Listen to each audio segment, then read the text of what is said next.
आपण पाहत आहात नाशिक खबर न्यूज, जनतेचे हक्काचे व्यासपीठ। उपनगरात सिटी लिंक बस, पिकअप व क्रेटा यांचा अपघात, चौघे किरकोळ जखमी, तिन्ही वाहनांचे मोठे नुकसान। नाशिक उपनगर नाका परिसरात मंगळवारी दुपारी मुसळधार पावसादरम्यान सिटी लिंक बस, पिकअप आणि क्रेटा कार यांचा साखळी अपघात झाला। या अपघातात चौघे जण किरकोळ जखमी झाले असून सुदैवाने कोणतीही जीवितहानी झाली नाही, मात्र तिन्ही वाहनांचे मोठ्या प्रमाणात नुकसान झाले। मिळालेल्या माहितीनुसार MH15 GV 7754 क्रमांकाची सिटी लिंक बस द्वारका येथून नाशिक रोडकडे जात होती। पावसामुळे चालकाचा अंदाज चुकल्याने बसने पुढे असलेला MH15 JW 8967 क्रमांकाच्या पिकअपला धडक दिली।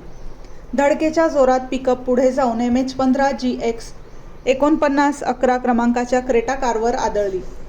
सिटी लिंक बसचे चालक राहुल चांदवडे हे बस चालवत होते। अपघातात बसची पुढील काच फुटली।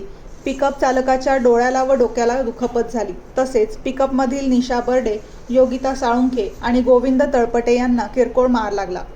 अपघातावेळी पिकअपमध्ये भाजीपाला भरलेला होता। या अपघातामुळे काही काळ नाशिक-पुणे मार्गावरील वाहतूक विस्कळीत झाली। माहिती मिळताच संबंधित यंत्रणा घटनास्थळी दाखल झाली आणि वाहतूक सुरळीत करण्यात आली।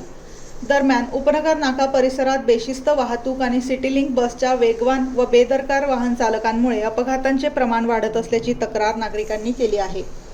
2 दिवसांपूर्वीही आगरटाकळी येथे ट्रकखाली सापडून एका व्यक्तीचा मृत्यू झाला होता। त्यामुळे नाशिक रोड परिसरातील वाढत्या अपघातांच्या घटनांबाबत नागरिकांनी चिंता व्यक्त केली आहे। या प्रकरणी गुन्हा नोंदवण्याची प्रक्रिया रात्री उशिरापर्यंत सुरू होती। सुनीता दिनेश पगारे, नाशिक रोड प्रतिनिधी।